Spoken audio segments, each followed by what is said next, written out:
കയ്യോന്നി, മുക്കുറ്റി, നിലപ്പന, ഉഴിഞ്ഞ, ചെറുള, തിരുതാളി, മുയൽച്ചെവി, കൃഷ്ണക്രാന്തി, പൂവാങ്കുരുന്നില എന്നിവയാണ് ദശപുഷ്പങ്ങൾ. ഇതോടൊപ്പം പാതിരപ്പൂവ് ചൂടുന്ന ചടങ്ങുമുണ്ട്.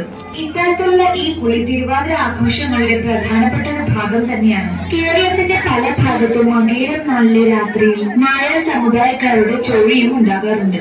ചോഴി എന്താണെന്ന് കേരള പൈതൃകം മുൻപത്തെ വീഡിയോയിൽ പറഞ്ഞിട്ടുണ്ട്.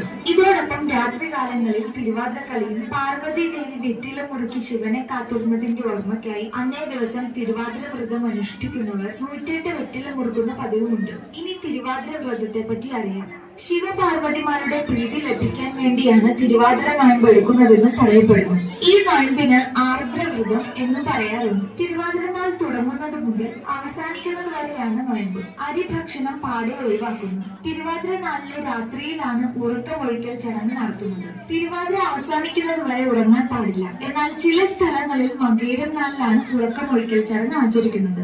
ചടങ്ങ് ഇതിനായി പ്രത്യേക പാട്ടുമുണ്ട്. പാട്ടുപാടി അവസാനിക്കുന്നതിന് മുൻപായി ദശപുഷ്പം വെച്ചിരിക്കുന്ന വൃക്ഷച്ചോട്ടിലെത്തി പൂ ചൂടി വരികയാണ് ചടങ്ങ്. തിരുവാതിര സമയങ്ങളിൽ വീട്ടിൽ ഊഞ്ഞാൽ കെട്ടി അതിൽ ആടുന്ന പതിവുമുണ്ട്.